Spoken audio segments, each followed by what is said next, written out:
너 죽이고 감방 갈 거야. 어떤 사건에 대한 재판입니까? 네, 체크 포인트에서도 엿볼 수 있는 내용이지만 결국 이별을 통보한 여자친구에게 다가가서 이런 범죄를 저지른 사건입니다. 이 40대 남성이 저지른 일인데요. 범행 전날 여자친구로부터 이별 통보를 받았습니다. 그런데 그 다음 날까지 여자친구가 어디 있는지 계속 찾으러 다녔어요. 그러다가 한 호텔 주차장에 여자친구의 차가 있는 걸 발견하고 연락을 했습니다. 너 여기 있는 거 안다. 너 지금 바로 안 나오면 차도 박살내고 같이 있는 남자와 함께 어떻게 해버리겠다 이런 협박을 했어요. 그런데 피해자가 나오지 않으니까 일단 집에서 흉기를 챙겨 나와서 기다렸습니다.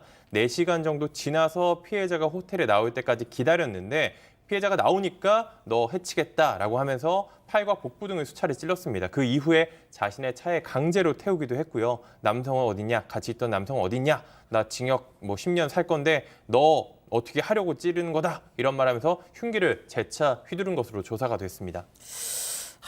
좀 헤어 이별을 통보 받으면 물론 미련이 남을 수는 있죠. 그런데 이렇게까지 해야 됩니까 이거? 그러니까요. 미련은 남을 수 있습니다만 이렇게 범죄로까지 이어지는 건 정말 잘못한 거죠. 그럼요. 약 2년간 교제를 이어왔다고 하고요. 또 지난해 11월 헤어지자는 통보를 받았고 범행 전날 피해자를 만났습니다만 여전히 피해자가 헤어지자는 말을 해서 좀 화가 난 상태였다고 합니다. 다음 날 피해자가 연락도 되지 않고 집에도 없는 것을 확인하고 다른 남자와 바람을 핀다고 생각하고 집 주변에 모텔을 좀 찾아서 돌아다녔다고 하고요. 주차장에서 그 상대방의 차를 발견하고 이런 범죄를 저질렀다고 합니다. 와 진짜 소장님 정말 진짜 그 지금 두 분이 설명해준 그 상황을 막 상상하니까 네. 진짜 소름 끼치네요. 네, 무섭습니다. 그리고 저는 사실 굉장히 위험했다라고 생각이 들어요. 왜냐하면 이 남성의 얘기가 내가 감방 10년에서 살고 너 죽일 거야 아주 구체적으로 얘기를 했고 실제로 찔렀죠. 그리고 여자 친구가 잠깐 이제 도망갔다고 해요. 조수석 문을 열고 어떻게 도망가서 호텔로 막 도망가는데 다시 가서 끌고 막 나왔다고 해요. 그래서 주변 사람들이 범행을 말렸다고 하는데 말리지 않았더라면 정말 위험했을 것 같다는 생각이 듭니다. 예. 자 변호사님, 저는 진짜 이 얘기를 진짜 작정하고 좀 해보고 싶은데요. 저 지금 남자 하는 얘기 들어보시죠. 너 죽이고 내 10년 살겠다. 자 우리나라에서 일단 생각하는 게 딱 저래요. 사람 죽여도 10년 정도 사는구나. 애초 그냥 딱 저렇게 생각을 하고 있어 그냥. 예? 이게 사실 지금 한 5년이 조금 더 된 것 같은데 양형 기준이 바뀌어서 한 20년, 25년 중대 범죄 같은 게 25년, 30년도 형이 무거워졌거든요. 그런데 실제로 제 기억을 되짚어봐도 불과 한 10년 전만 해도 살인죄 선고되는 게 10년에서 15년 정도였습니다. 일반적으로. 그래서 저 남성이 저렇게 생각을 했던 게 물론 제가 구체적으로 자기가 찾아봤을 것 같지는 않은데 그렇죠. 아직까지도 일반적으로 인식이 상당히 낮게 돼 있는 것만은 맞는 것으로 보여요. 현실은 그렇게 낮지는 않거든요. 이제는 더 이상 그렇게 낮지는 않습니다. 그래서 이런 부분이 더 알려질 필요도 있고 또 말씀하신 것처럼 살인뿐만이겠어요. 상당히 여러 부분에 있어서 우리 양형 기준이 조금 잘못돼 있고 약하고 이게 강약 조절이 좀 이 시대와 맞지 않아 보이는 부분들이 많기 때문에 그런 부분도 좀 국회에서 생각을 좀 해봤으면 좋겠습니다. 예. 새로운 법 만드는 것도 중요하지만 있는 법 중에서도 시대와 안 맞는 부분들이 꽤 많거든요.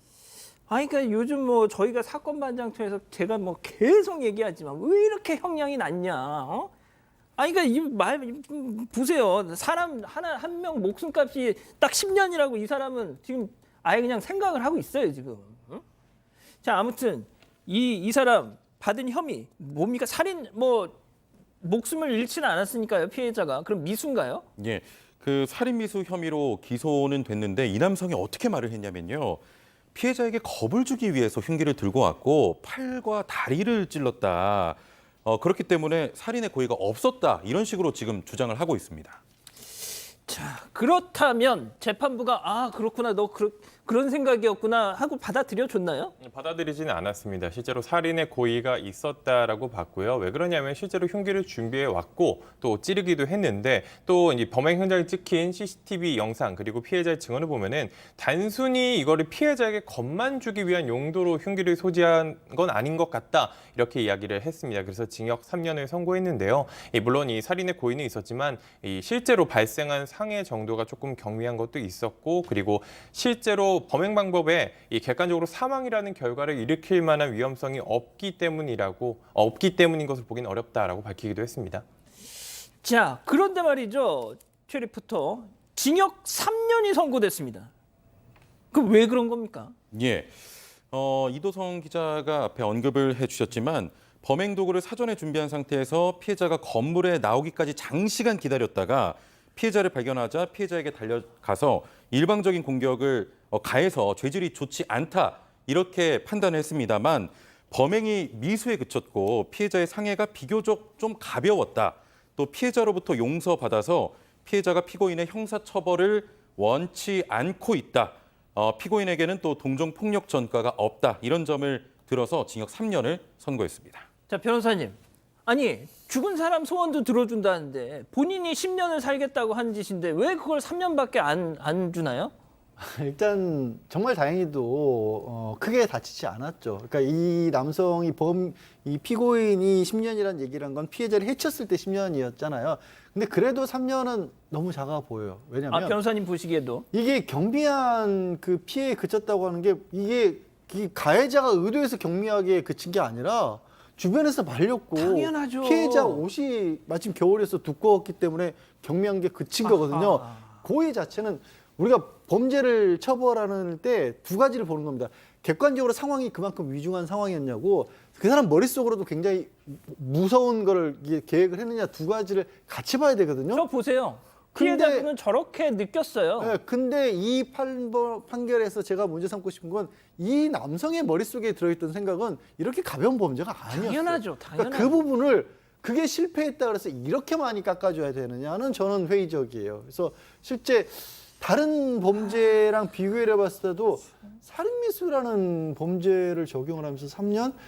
과연 이게 맞을까? 그리고 이 여성은 용서를 해줬다고는 하지만 3년 뒤에 이 여성이 이 남성의 출소를 아무렇지도 않게 기다릴 수 있을까? 그렇죠. 저는 그 부분도 굉장히 걱정스럽습니다. 저는 진짜 다른 건 모르겠는데요. 피해자가 뭐 처벌을 원치 않는다 이런 걸로 진짜 감형 좀 안 해줬으면 좋겠어요, 진짜. 소장님 어떻습니까? 이게 진짜 변호사님 말씀하셨지만 고작 3년 내내 이제 3년 딱 끝나는 순간부터 이분은 막 진짜 하루하루가 조마조마할 거예요, 진짜. 그렇죠. 왜냐하면은 본인이 결국에는 본인 이렇게 얘기했을 거 아니에요. 너를 너무 사랑했기 때문에 그랬다라고 얘기를 할 거 아니에요. 그러니까 사실은 굉장히 큰 피해자임에도 불구하고 두려움과 죄책감과 아주 복합적인 감정을 가지고 3년을 지내다가 또 3년 후에는 언제 와서 해코지할지 모르는 두려움까지 갖게 되는 그런 피해가 되었습니다. 알겠습니다. 첫 번째 재판 이렇게 마무리하고요.